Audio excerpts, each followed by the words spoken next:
ನಮಸ್ಕಾರ ರಿವ್ಯೂ ಚಾನಲ್ಗೆ ಸ್ವಾಗತ. ನಾನು ಸೌಖ್ಯ ಗಾಂವ್ಕರ್. ಸಿದ್ದರಾಮಯ್ಯನವರ ಮೂಡಾ ಕೇಸ್ ಭವಿಷ್ಯ ಏನಾಗುತ್ತೆ? ಇವತ್ತು ಮುಖ್ಯಮಂತ್ರಿಗಳಿಗೆ ಬಿಗ್ ಡೇ.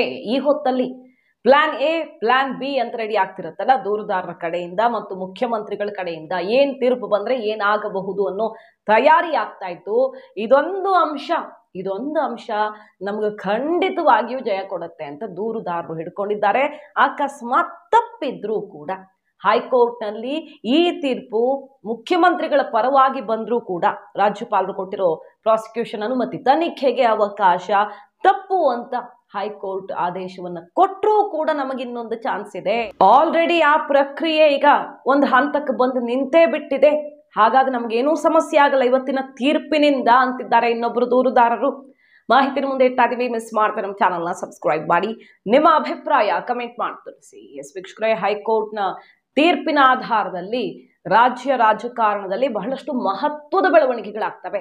ಅಕಸ್ಮಾತ್ ರಾಜ್ಯಪಾಲರ ಅವಕಾಶ ಮಾಡಿಕೊಟ್ಟಿದ್ದು ತಪ್ಪು, ಸಂಪುಟದ ನಿರ್ಧಾರವನ್ನ ಪರಿಗಣಿಸಬೇಕಿತ್ತು ಅಂತಾನೋ, ಅಥವಾ ರಾಜ್ಯಪಾಲರು ಕಾರಣಗಳನ್ನ ಕೊಟ್ಟಿಲ್ಲ ಪ್ರಾಸಿಕ್ಯೂಷನ್ ಅನುಮತಿಗೆ ಅಂತಾನೋ ಕೋರ್ಟ್ ಸಿದ್ದರಾಮಯ್ಯನವರ ಪರವಾಗಿ ತೀರ್ಪು ಕೊಟ್ರೆ ಪಕ್ಷದಲ್ಲಿ ಸಿಕ್ಕಾಪಟ್ಟೆ ಸ್ಟ್ರಾಂಗ್ ಆಗಿ ನಿಲ್ತಾರೆ. ಹಂಗಂತ ಕಾನೂನು ಹೋರಾಟ ಇಲ್ಲಿಗೆ ಫುಲ್ ಸ್ಟಾಪ್ ಅಲ್ಲ, ಮುಂದಕ್ಕೆ ಹೋಗುತ್ತೆ. ಸುಪ್ರೀಂ ಕೋರ್ಟ್ಗೆ ಹೋಗೋದಿಕ್ಕೆ ಇಬ್ಬರು ದೂರುದಾರರು ರೆಡಿ ಮಾಡ್ಕೊಂಡಿದ್ರೆ, ಇನ್ನೊಬ್ಬರು ದೂರುದಾರರು ಇದ್ದಾರಲ್ಲ ಸ್ನೇಹಮಯಿ ಕೃಷ್ಣ, ಈ ತೀರ್ಪಿನಿಂದ ನಮಗೆ ಸಮಸ್ಯೆಯೇ ಆಗಲ್ಲ ಅಂತಿದ್ದಾರೆ. ಸೊ ಎರಡೂ ದಾರಿಯಲ್ಲಿ ಅವಕಾಶಗಳು ಓಪನ್ ಇರೋ ತರದಲ್ಲಿಯೇ ಕೇಸ್ ಫೈಲ್ ಆಗಿದೆಯಾ ಅನ್ನೋದು ಕುತೂಹಲಕಾರಿ. ನೋಡಿ, ಸ್ನೇಹಮಯಿ ಕೃಷ್ಣ ಅವ್ರು ಹೇಳ್ತಿರೋದು, ನಾವು 17A ಅಡಿಯಲ್ಲಿ ಅನುಮತಿ ಕೊಡಿ ಅಂತ ವಾದವನ್ನೇ ಮಂಡಿಸಿಲ್ಲ, ಅವರದ್ದೇ ಬೇರೆ ಟ್ರ್ಯಾಕ್. ನಾವು ಕೇಳ್ತಾ ಇರೋದೇ ಇಲ್ಲಿ ಬೇರೆ. ಇಲ್ಲಿ ಪ್ರಾಸಿಕ್ಯೂಷನ್ ಅನುಮತಿ ಬೇಕೇ ಆಗಿಲ್ಲ ಇಂತಹ ಕೇಸಲ್ಲಿ ಅಂತಾನೆ ನಾವು ವಾದವನ್ನು ಮಂಡಿಸಿರೋದು. ವಿಶೇಷ ನ್ಯಾಯಾಲಯದಲ್ಲಿ, ಕೆಳ ನ್ಯಾಯಾಲಯದಲ್ಲಿ ತೀರ್ಪಷ್ಟೇ ಬಾಕಿ ಇತ್ತು. ಕೇಸ್ನ ವಿಚಾರಣೆ ನಡೆದು ತೀರ್ಪಷ್ಟೇ ಬಾಕಿ ಇತ್ತು. ಆ ಟೈಮಲ್ಲಿ ಇದು ಹೈಕೋರ್ಟ್ಗೆ ಹೋಯ್ತು. ಅನುಮತಿ ಕಾರಣದಿಂದಾಗಿ ಪ್ರಶ್ನೆ ಮಾಡಿದ್ರು, ರಿಟ್ ಅರ್ಜಿ ಹಾಕೊಂಡ್ರು. ಹಾಗಾಗಿ ಹೈಕೋರ್ಟ್ ಅಲ್ಲಿ ತೀರ್ಮಾನ ಆಗೋ ತನಕ ಅಲ್ಲಿ ತೀರ್ಪು ಬರಬಾರ್ದು ಅಂತ ಹೋಲ್ಡ್ ಮಾಡಿದ್ದಾಯ್ತು. ಸೊ ಈಗ ಸ್ನೇಹಮಯಿ ಕೃಷ್ಣ ಅವರು ಹೇಳ್ತಿರೋದು, ಇಲ್ಲಿ ಪ್ರಾಸಿಕ್ಯೂಷನ್ ಅನುಮತಿ ರದ್ದಾದ್ರೂ ಕೂಡ ನಮ್ಗೇನು ಸಮಸ್ಯೆ ಆಗ್ತಿಲ್ಲ, ಯಾಕಂದ್ರೆ ನಾವು ಅನುಮತಿಯನ್ನೇ ಕೇಳಿಲ್ಲ, ನಮ್ಮ ದಾರಿಯೇ ಬೇರೆ. ಈ ಕೇಸ್ನಲ್ಲಿ ಪ್ರಾಸಿಕ್ಯೂಷನ್ ಅನುಮತಿ ಇಲ್ಲದೆಯೇ ತನಿಖೆಗೆ ಒಪ್ಪಿಸಬಹುದಾದಂತಹ ವಿಚಾರಗಳನ್ನೇ ನಾವು ಕೋರ್ಟ್ ಮುಂದೆ ಇಟ್ಟಿರೋದು ಅಂತ ಹೇಳ್ತಿದ್ದಾರೆ. ಸೊ ಅಕಸ್ಮಾತ್ ಕೋರ್ಟ್ನಲ್ಲಿ, ಹೈಕೋರ್ಟ್ನಲ್ಲಿ ಅನುಮತಿ ರದ್ದಾದ್ರೆ, ರಾಜ್ಯಪಾಲರ ಅನುಮತಿಗೆ ವಿರುದ್ಧವಾಗಿ ತೀರ್ಪು ಬಂದ್ರೆ ಕೆಳ ನ್ಯಾಯಾಲಯದಲ್ಲಿ ನಮಗೆ ಅವಕಾಶ ಸೃಷ್ಟಿಯಾಗತ್ತೆ ಅಂತಿದ್ದಾರೆ. ಅದೂ ಆಗಿಲ್ಲ ಅಂದ್ರೆ ಈ ಕಡೆ ಸುಪ್ರೀಂ ಕೋರ್ಟ್ಗೆ ಹೋಗೋದಕ್ಕೆ ತಯಾರಿಯನ್ನ ಮಾಡ್ಕೊಂಡಿದ್ದಾರೆ. ಸೊ ಏನೇ ತೀರ್ಪು ಬಂದ್ರೂ ಸುಪ್ರೀಂ ಕೋರ್ಟ್ನ ತನಕ ಹೋರಾಟ ಮಾಡಿ ಆದ್ರೂ ಗೆಲ್ತೀವಿ ಅನ್ನೋದು ಒಂದು ಆಯಾಮ. ಆದ್ರೆ ಕೆಳ ನ್ಯಾಯಾಲಯದಲ್ಲಿ ಸಂಕಷ್ಟ ಎದುರಾಗುತ್ತೆ ಸಿದ್ದರಾಮಯ್ಯನವ್ರಿಗೆ, ಡೌಟೇ ಇಲ್ಲ ಅನ್ನೋದು ಇನ್ನೊಂದು ಆಯಾಮ. ಇನ್ನು ಹೈಕೋರ್ಟ್ ವಿಚಾರಕ್ಕೆ ಬರೋಣ. ಯಾವ ವಾದ ಮತ್ತು ದಾಖಲಾತಿಗಳು ಮುಖ್ಯಮಂತ್ರಿಗಳಿಗೆ ಸಂಕಷ್ಟ ತಂದಿಡುತ್ತೆ ಅಂತ ಹೇಳ್ತಿರೋದು? ನಂಬರ್ 1, TJ ಅಬ್ರಹಾಂ ಅವರ ಕಡೆಯಿಂದ.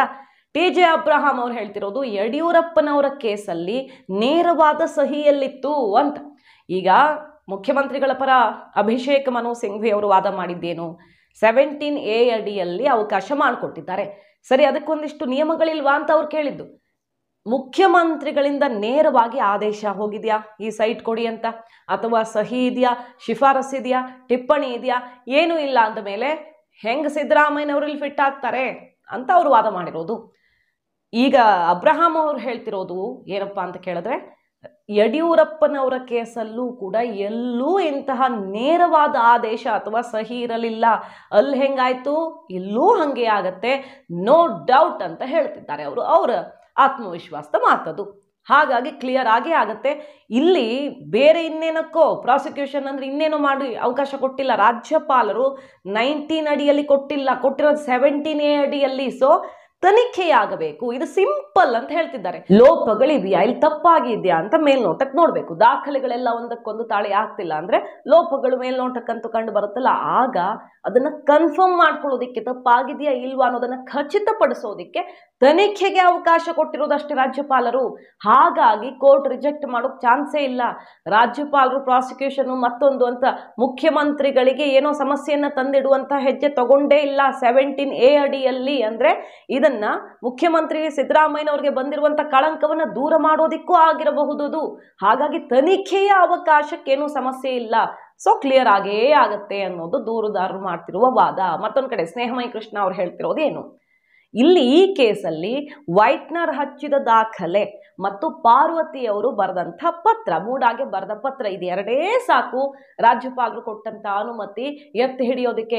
ಆ ಆತ್ಮವಿಶ್ವಾಸ ನನಗಿದೆ ಅಂತಿದ್ದಾರೆ. ಯಾಕಂದ್ರೆ ಪಾರ್ವತಿಯವರು ಅವರು ಬರೆದ ಪತ್ರದಲ್ಲಿ 2001ರಲ್ಲಿಯೇ ಬಡಾವಣೆಯಾಗಿ, ನಿವೇಶನಗಳ ಹಂಚಿಕೆಯಾಗಿ, ಅಭಿವೃದ್ಧಿಪಡಿಸಿ ಪಾರ್ಕ್ ಆಗಿದೆ, ಮತ್ತೊಂದಾಗಿದೆ ಅನ್ನೋದನ್ನ ಉಲ್ಲೇಖ ಮಾಡಿದ್ದಾರೆ. ಅವ್ರ ಪತ್ರದಲ್ಲೇ ಉಲ್ಲೇಖ ಮಾಡಿದ್ದಾರೆ.